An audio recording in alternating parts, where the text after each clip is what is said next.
Ini kopi daerah Betul Fitri, Kecamatan Permata, Kabupaten Bener Meriah. Ya, hampir tidak ada daun, semua penuh dengan buah. Kebun ini berada pada ketinggian 1300 dpl. Ya, sangat luar biasa. Ya, dimana kebun ini tumpang sari dengan tanaman cabai. Cabainya sudah mulai tua, karena sudah habis masa panen. Ya, kita lihat nih.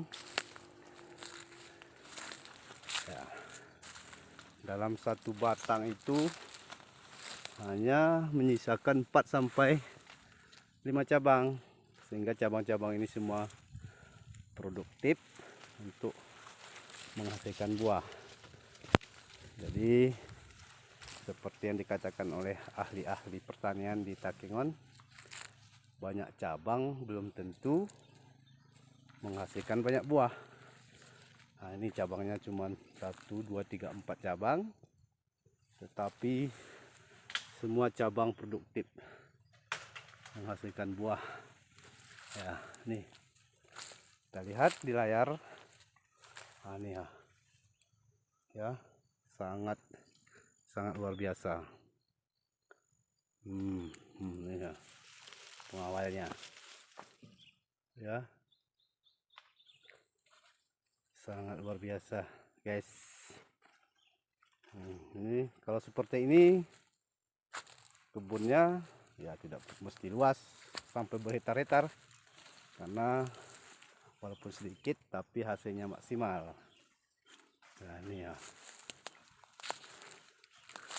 Nah, dan itu pemiliknya. Nah, ini pemiliknya. Ini kita perhatikan. Nah,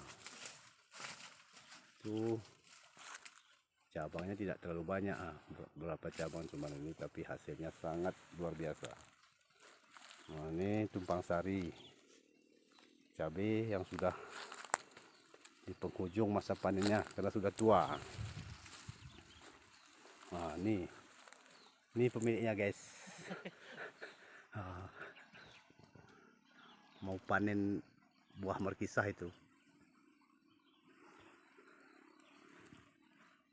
Ya, oke. Dari dataran tinggi Gayo, Bener Meriah, Buntul Kemumu, Kecamatan Permata melaporkan.